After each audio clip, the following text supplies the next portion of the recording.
sales support.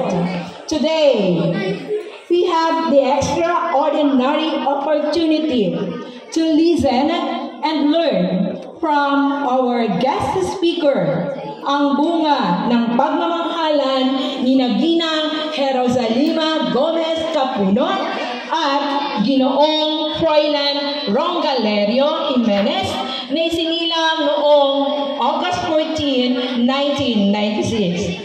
Atin po kasalubungan ng masigabong palakpakan si Binibining Cristel Capuno Jimenez. Welcome.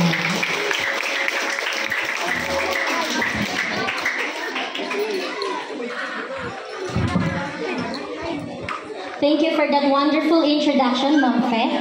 You may now take your seat.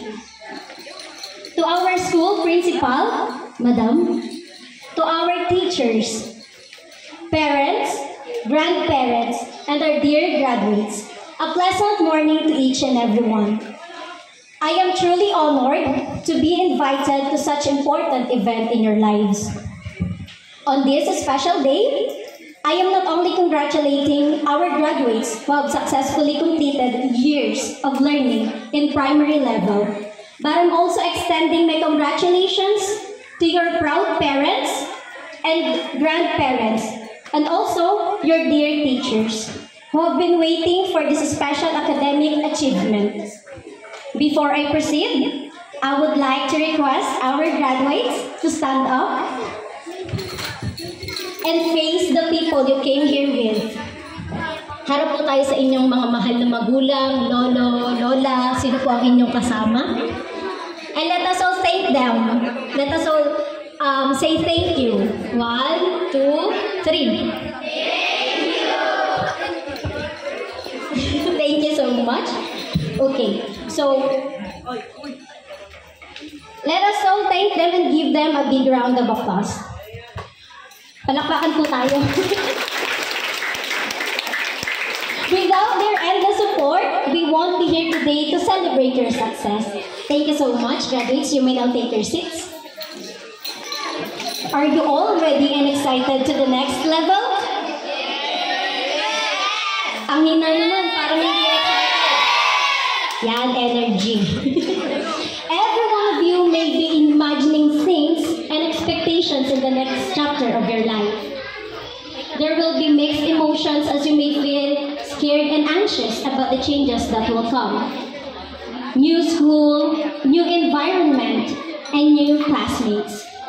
Despite all this, please know that it's normal to feel a lot of things as you go through the process of settling down. The K-12 curriculum has been made for you to be more prepared and equipped for your future endeavors. Masigasig sa mga pangarap at matatag sa mga pagsubok. Naniniwala po ako na there is no express way to success, but we can use the service road.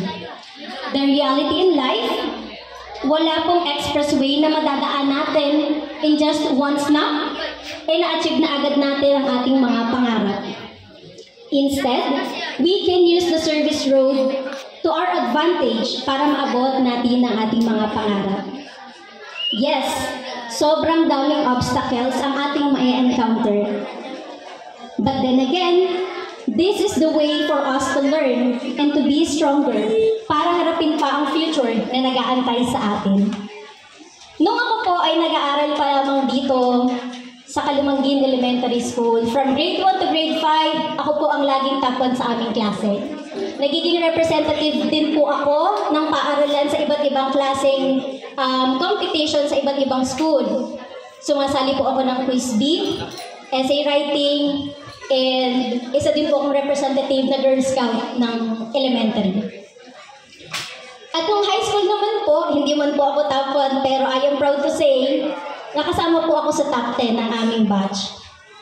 Pagdating po ng college, sumasali po ako sa iba't ibang klaseng competition. Isa na po sa sinalihan ko ay ang Tagisan ng Talino, cluster level, and meron ding interbranch. So sa interbranch po, kung hindi po ako nagkakamali, meron po kaming, 5 po kaming magkakalaban. Yung all in place na yun po is magsaset up po kami ng iba't ibang klaseng setup ng table sa isang fine dining restaurant. Marami po kayo kailangang memoryahin doon, iba't ibang klaseng kutsara, tinidoro, pinggan, baso, lahat po yun dapat alam mo. So sa amin pong 5, luckily, ako po ang tinalagang champion sa aming branch. So as a champion, for 2 consecutive years po, ako din po ang representative ng aming branch sa buong NCR sa Manila and some other parts of Laguna STI branch. So kung hindi po ulit ako nagkakamali, during those times po, for 2 consecutive years, mga 15 to 16 branches po ng STI ang aking kalaban.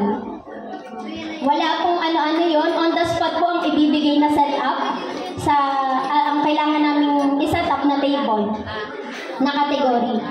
So for 2 consecutive years din po, nag-uwi po ako ng first runner-up sa buong NCR sa aming branch.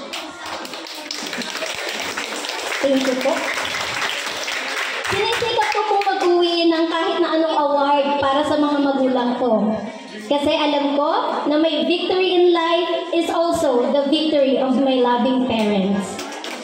Mapalad ang mga ipinanganak na matalino, pero palagi niyo pong tatandaan na mapalad din ang mga taong masikap sa buhay.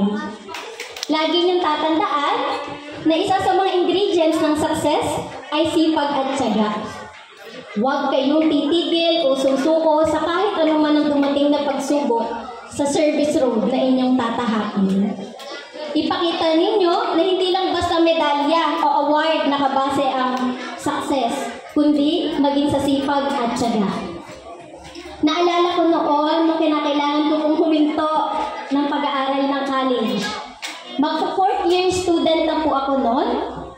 Nag-stop po ako due to lack of financial and hindi po siguro po yung iba hindi ako kilala dito kasi sa Manila na po ako naglalagay. So, from ng college po is working student po ako. Wala kami pong kamag-anak sa Maynila. Talagang ako lang po.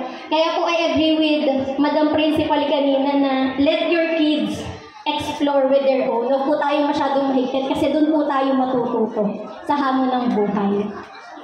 So, next step po ako ng pag-aaral para po maghanap ng trabaho at mag-ipon ng pambayad ko po sa balanse ko sa tuition. Nung ako po ay 3rd year, 2nd sem, kasi yun po yung utang ko sa school. At para po maka-enroll po ulit ako ng pag-aaral ng college. Habang naghahanap po ako ng trabaho, sinubukan ko pong mag-apply sa isang fine dining restaurant. So, ang baon ko po noon, yung kakaunting, siguro hanggang 3rd year college po ako noon at kapal ng mukha. Confidence po akong mag-apply noon. So, pumasa po ako sa initial interview, final interview at sa exam. Pero pagdating po ng educational background ko, dun po ako bumagsak. Bakit? Kasi po, they told me na hindi po ako pumasa sa educational background na kanila pong hinahanap. Kasi ang hanap po nila ay bachelor degree. So, sabi ko po ng sarili ko, hinding-hindi ako titigil magsumikap para makagraduate at magka-diploma para hindi ko na po ulit maranasan yung ganong klaseng rejection. Kasi alam ko po sa sarili ko na kaya kong gawin yung trabaho pero dahil nga may hindrance, hindi po tayo dapat tumigil. Fast forward, sa kagustuhan ko pong makagraduate, talagang nagtrabaho po ako kung saan-saan. Hindi po ako umuwi ng gumaka noon. Matigas po yung ulo ko ng time na yun. Hindi po ako nagsasabi sa mga magulang ko. So, pinabayaran ko po yung balanse ko sa school at nagpapadala din po ako kahit paano sa pamilya ko dito. Sa tuwing may nakikita po ako dating graduate na kaklase ko ng high school na pag-graduate po ng college at yung mga kabatch ko po ng college na pag-graduate na, nakakaramdam po ako ng inggit sa totoo lang. At the same time po, motivation. Kasi sabi ko, balang araw makakapag-post din ako sa Facebook na ako naman po ang naka-black toga at bachelor degree na. So way back 2019, nag-stop po ako bilang 4th year student na. At nakakapanibago po, nung 2019, kasi from parang almost 3 years po yata akong stop na sa pag-aaral, tapos bumalik po ulit ako. So, nung time literal po na ang routine ko ay estudyante sa umaga at nag-aaral po sa gabi. Kasi po ang pasok ko po nun sa school, nung 4th year po ako, college, from 9 a.m. to 6 p.m.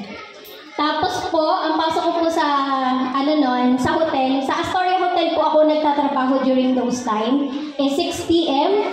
to 12 midnight. Pinakang late ko na pong uwi noon ay alas 2 na ng madaling araw.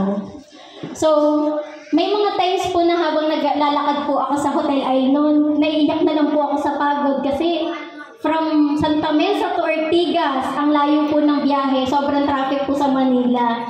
Tsaka drain po syempre yung utak ko sa pag-aaral. Tapos, kailangan ko pang humarap sa mga iba't ibang klaseng kasi kailangan nakamiti ka kasi hospitality industry, di ba? So, pero nung time na yun po, wala po sa isip ko ang mag-quit. Bakit? Kasi nga, lagi kong sinasabi noon, may pangarap ako, kailangan kong ma-achieve yun. Malapit na akong graduate. Nakausap ko palagi ang Lord. Sabi ko, Lord, sarili ko na po yung sumusuko, kayo na po ang bahala, nabigyan niyo pa po ako ng lakas at kakayanan na matapos po ang aking pag-aaral. So, nakakapagod. At nung mga panahon na yon, nagkakaproblema pa din naman po ako sa pang-tuition. Hindi naman po maiiwasan kasi habang ako nag-aaral ako, sumusupport din po ako sa pamilya ko kahit papano. 2020, pandemic came. Na dapat magmamarcha na po ako sa kolehiyo. Pero dahil nga pandemic, naudlot po ang lahat.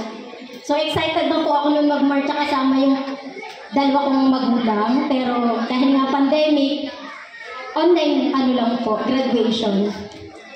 So nung time na yon, kahit na yung trabaho ko po nung pandemic na nagsisilbing bread and butter ko, ay naging floating employee po ako sa Astoria. Kasi bawal po ang face-to-face. So during those time, I decided to quit kasi hindi ko po afford na walang trabaho at may kailangan pa akong bayaran na tuition fee. At the same time, binubuhay ko po ang aking sariling mag-isa. I decided to apply sa isang BPO or call center industry na nag-survive po sa akin sa Manila during pandemic. And I am proud to say na this time, yes po, graduate na po ako ng bachelor degree. BS HRM po. Kahit online graduation lang po, ang mahalaga ay natupad ko ang pangarap ko, pangarap ng mga magulang ko, at pangarap ng buong pamilya ko. Sa ngayon po, unti-unti na po ako nag-give back sa mga magulang ko. At least, once or twice a year, I make sure na makakapunta kami sa lugar na dati-rati sa picture lang namin nakikita. Nabibigay ko na din po kahit papano ang mga pangangailangan nila. Ang mga bagay na dati-rati pinapangarap ko lang para sa amin ay unti-unti ko na pong nabibigyang buhay. Before I end this speech, I would like to leave a note that has made a great impact in my life. Palagi kong nakikita ito sa building namin sa EQC. Sa may Dean's Office to be exact. At umatak ito sa aking puso at isipan. It says, if you are born poor, that is not your fault. But if you die poor, that is your fault. What I mean is, hindi magiging hadlang ang kahirapan kung gugustuhin nating maabot ang ating mga pangarap sa buhay. Hindi magiging madali at lalong hindi magiging pareho ang landas na inyong tatahakin sa bawat isa. Kaya't iwasan nating ikumpara ang ating mga sarili sa iba. Mag-focus tayo sa ating mga goals, gawing inspirasyon ang pagsisikap ng ating mga magulang, at higit sa lahat, gawing sandata ang pagdarasal sa araw-araw. Sa panahon ng social media, napakaraming comparisons at standards na nilikha lang ng tao. Matuto tayong magtiwala sa ating mga sarili at sa oras na sukuan mo ang sarili mo, masasayang lahat ng nasimulan mo na. Oo, masasabi nating malayo pa, pero ang importante ay nakakalayo-layo na. And always keep in mind, no matter how difficult and challenging our lives can be, God will provide. Yun lamang po at maraming salamat po. Naway magsilbing inspirasyon po sa inyo ang aking personal na kwento. Congratulations sa ganda.